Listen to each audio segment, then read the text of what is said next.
Selamat siang Bapak dan Ibu semuanya. Jadi kita kali ini karena banyak yang bertanya-tanya mengenai bagaimana sih cara membuat level assessment gitu ya. Jadi kami di sini mencoba menerangkan kepada Bapak Ibu semuanya bagaimana sih kita membuat level assessment situasi COVID atau yang sering juga disebut saat ini level PPKM ya. Mungkin Bapak Ibu kalau buka vaksin.kemkes.go.id, di situ ada situasi COVID ya yang sudah sering Bapak Ibu lihat, dan di situ ada window kecil, di situ ada tentang data. Nah, ini sebenarnya isinya seperti ini gitu. Nah, jadi asesmen situasi COVID itu ini sudah agak lama kita buat ya. Pertama-tama indikator yang dibuat untuk menentukan level asesmen itu adalah pertama indikator laju penularan, dan kedua indikator kapasitas respon. Ini dulu yang kita buat ya sebelum ada vaksin. Nah, indikator laju penularan ini ada 3 indikator yang membentuknya, yaitu kasus konfirmasi, perawatan rumah sakit, kematian, dan sedangkan indikator kapasitas respon itu ada 3 indikator pembentuknya, yaitu testing, yakni yang dipakai positivity rate, kemudian tracing, yang dipakai kontak erat, salah satu tadi yang baru dipelajari ya, dan kemudian treatment, yaitu kita pakai BOR, bed occupancy rate. Nah, untuk indikator laju penularan ini, kita pakai nilai per 100.000 penduduk per minggu. Kemudian, nah untuk kalau kasus konfirmasi ini ya, yang diperiksa positif dengan pemeriksaan NAAT atau antigen, sesuai dengan kriteria daerah masing-masing, apakah A, B, C, atau D. Kemudian perawatan rumah sakit itu adalah perawatan baru. Jadi orang yang tiap hari yang dirawat yang baru itu berapa gitu. Di rumah sakit, yang di rumah sakit saja ya, yang diisolasi tidak dihitung di sini. Jadi perawatan rumah sakit yang sedang dan berat. Nah, kematian ya kematian.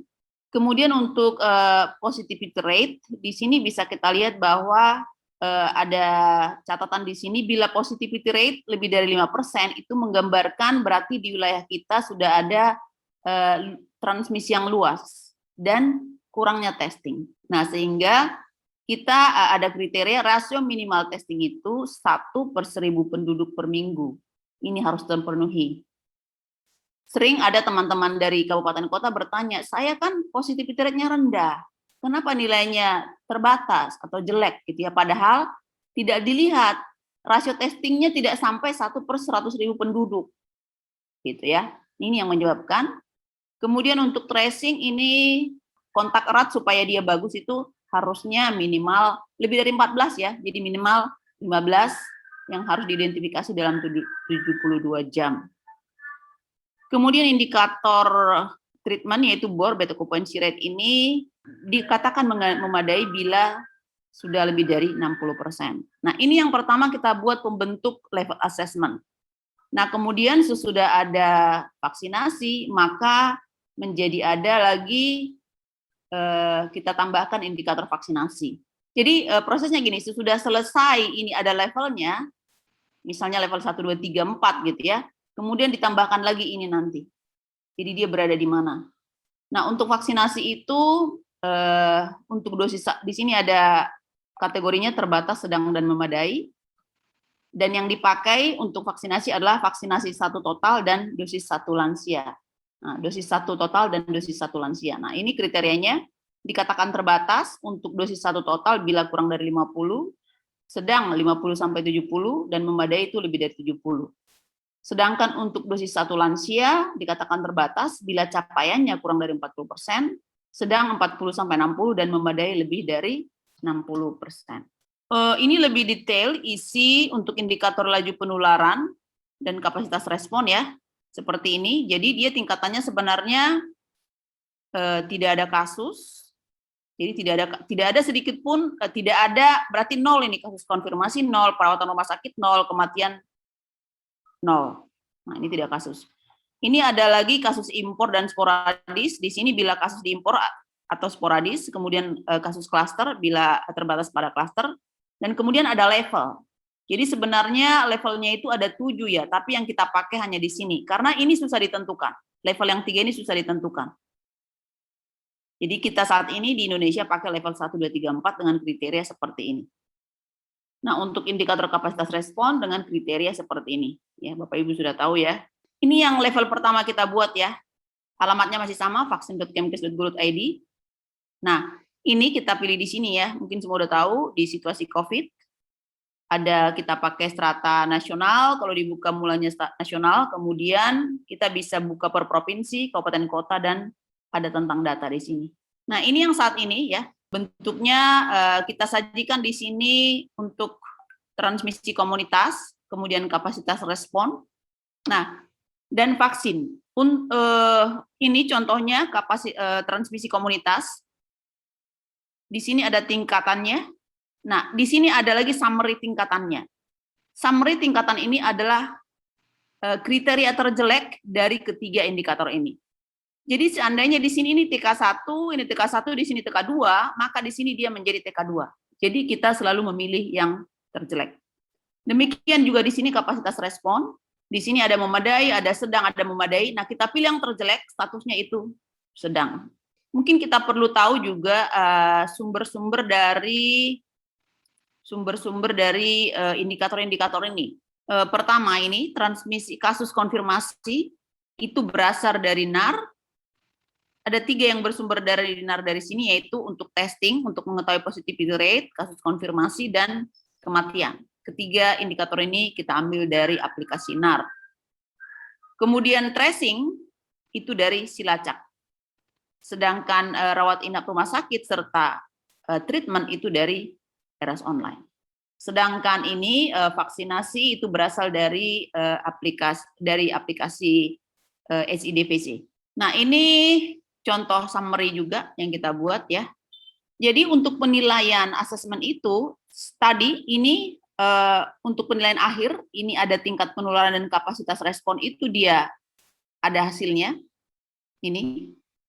Kemudian hasil tingkat penularan dan kapasitas respon itu kita gabungkan dengan status vaksinasi. Nah, kalau misalnya untuk saat ini ya, Indonesia itu tingkat penularan dan kapasitas responnya level 2. Ini level 2 karena tracingnya kurang baik. Ya, jadi kita pakai yang terjelek. Kemudian vaksinasinya memadai, jadi kolom ini. Sehingga Indonesia saat ini berada di level 2. Nah, ini untuk menentukan level nasional. Hal ini juga sama untuk menentukan level provinsi dan kabupaten kota. Nah, di sini juga ada definisi operasional yang Bapak Ibu bisa lihat ya. Ini juga ada di tentang data. Nah, ini juga tadi tentang vaksinasi sudah kita bahas. Ini sumber data. Kemudian kita beralih ke penilaian asesmen atau level PPKM. Nah, untuk Jawa Bali itu berbeda dengan luar Jawa Bali. Untuk proses Inmendagri-nya, kalau PPKM Jawa Bali itu diproses oleh Menko Marves.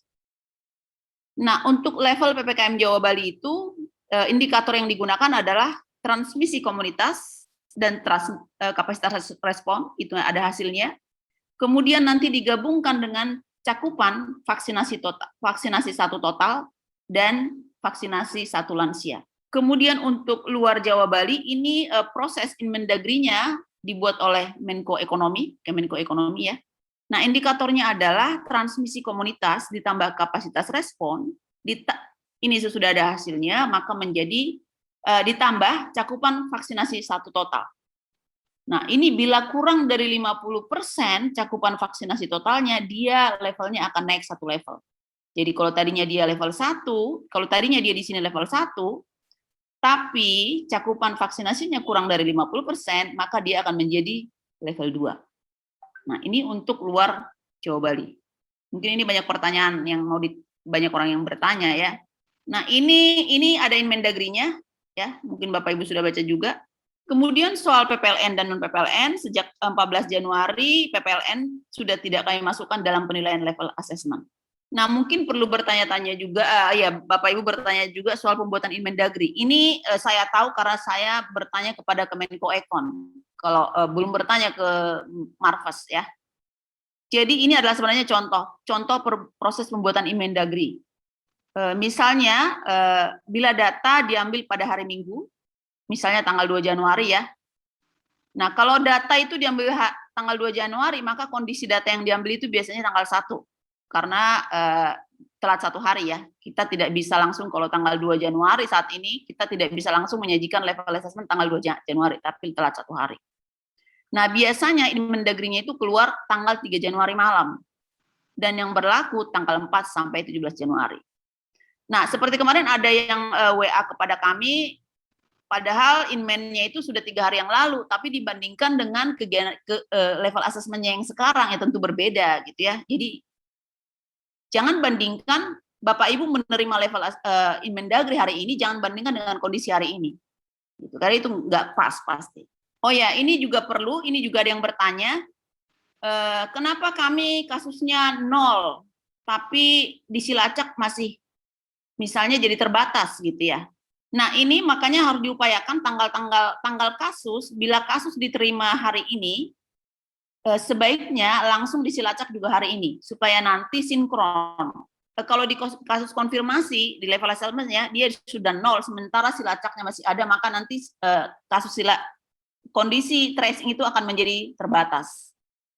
Itu tergantung angkanya juga sih. Jadi diupayakan ini supaya sinkron, karena ini mempengaruhi level.